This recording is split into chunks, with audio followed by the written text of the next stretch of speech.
Eddie Hearn, your boy Eddie Hearn, promoter of Anthony Joshua, had this to say about Deontay Wilder. His words are this. Eddie Hearn said, Wilder's taking a very big risk, huge risk, to face King Kong Luis Ortiz.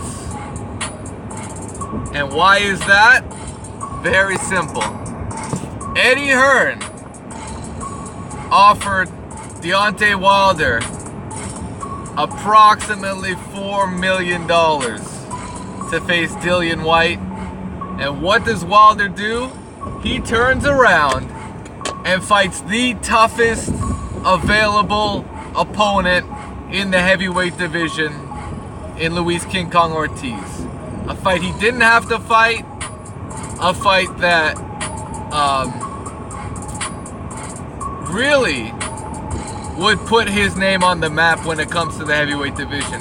To this day, Deontay Wilder doesn't have a signature victory to say, okay, Anthony Joshua, he beat Vladimir Klitschko in a high-profile fight. Well, guess what?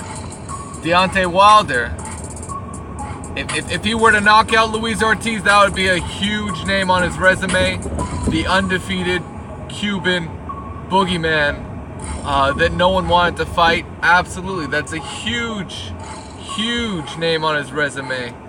And that would put him over the top as neck and neck in terms of how you rate the champions in the heavyweight division. You look at the Ring Magazine. The Ring Magazine did not want to put their physical representation of the lineal title, which is the Ring Magazine title, on the line for Joshua Parker. Why is that? Because Wilder was not part of the equation. And they said Wilder needs to be part of the equation because he holds claim, partial claim to the lineal championship in the heavyweight division. So Eddie Hearn basically saying, you know what? You're not making enough for this fight. What are you doing? You can potentially lose, and then you can lose out on millions of dollars against Anthony Joshua. However, Eddie, what the part he's missing is if Wilder were to knock out Luis Ortiz in spectacular fashion, how much would that raise his stock going into negotiations with an Anthony Joshua? And let's say Anthony Joshua doesn't look spectacular against Joseph Parker, similar to how he looked against Carlos Takam. You know, would he go in there and make more money against Anthony Joshua? It's possible.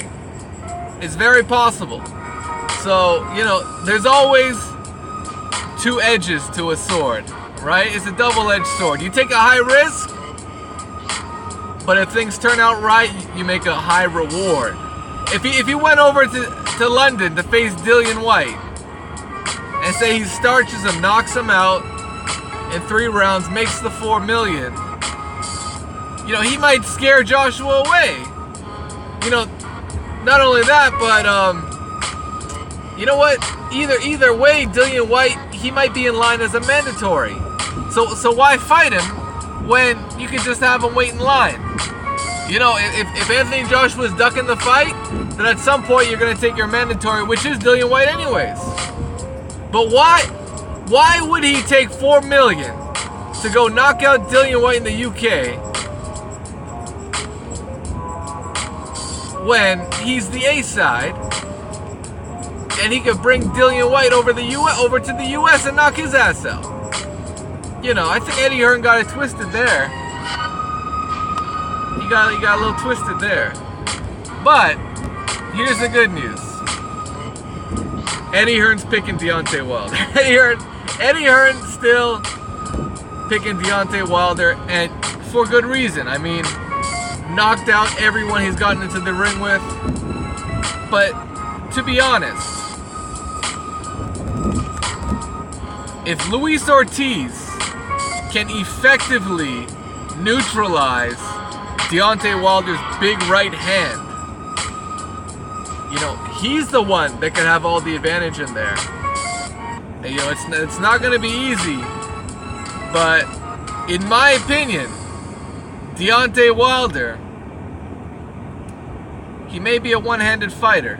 He just might be a one-handed fighter. And what happens when you take away that right hand? Does Deontay Wilder still have that firepower in the left? I mean, he probably does. But in everything I've seen him, all the footage I've seen, he's throwing the left to set up the right hand behind it. That's where the power is. You know, and that's how he sets up with his form. I mean, you know, Wilder is such a long-rangey guy. It's so hard to get away from that right-hand shot. It's like a sniper. It's like a sniper. And how the fuck do you dodge a sniper? So, you know, that's the problem that Ortiz needs to solve. He's got to anticipate it. He's got to time it. And he's got to catch him first. He's got to catch him first with a shorter shot. And we'll see if it happens. But Eddie Hearn feels like this is a huge risk for Deontay Wilder. But you know what? We have to give credit. We have to give credit to Deontay Wilder for taking on such a tough fight. He didn't have to take it.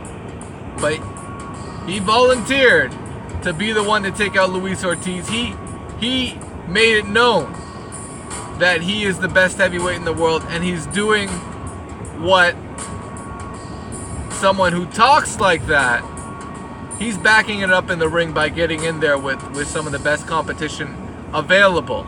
And I say available because it's Eddie Hearn that's not making Anthony Joshua available. Or else I'm sure he'd want to make that fight ASAP. Yeah, so that's what it is, guys. Let me know what you guys think on the comment section below. Eddie Hearn thinks it's a huge risk. Also, Eddie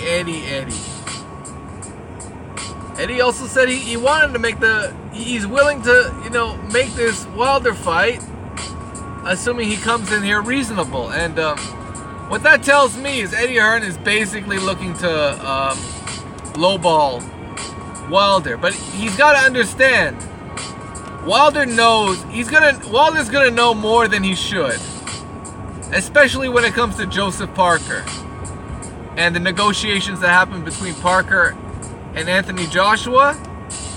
So I don't think Deontay Wilder is going to take any less than what Joseph Parker got to face Anthony Joshua.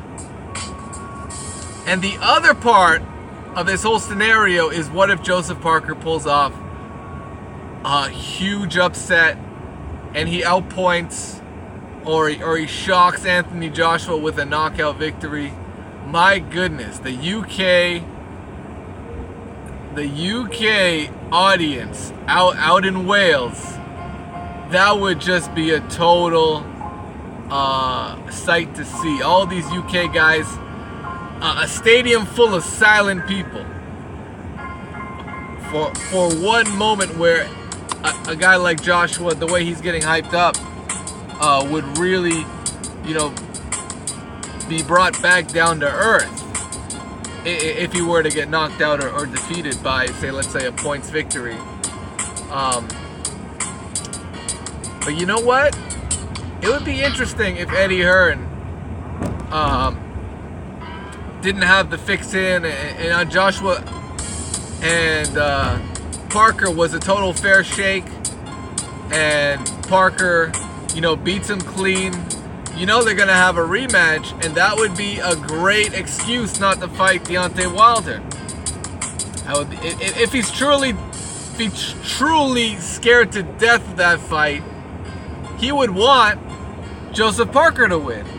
That way they can make a ton of money in the rematch. But we're just gonna have to wait and see. I think Anthony Joshua should be able to defeat Joseph Parker, but Joseph Parker's no slouch. I mean, this is a solid fighter. He's got boxing ability, and he's got He's got some power, but I'm not sure if it's going to be enough to really be able to put his imprint on the fight. I mean, and he's had 2 super close fights with guys like, I mean, Andy Ruiz and Carlos Takam. You know, that's not the kind of opposition you want to be neck and neck with. So, yeah, I got Anthony Joshua in this one. I think he goes ahead and advances. He beats Parker. And, you know, for the sake of making the biggest fight in boxing, I want to see Deontay Wilder beat Luis Ortiz. I mean, that's the biggest fight in boxing. There is no bigger fight than Wilder Joshua, and that's the fight that needs to happen. E-King Fight News, let me know what you guys think. And if Luis Ortiz pulls off the upset, man, salute to him, because not too many guys can beat a guy like Deontay Wilder. So let me know what you guys think. Smash that like button and subscribe to the channel. You know what it is.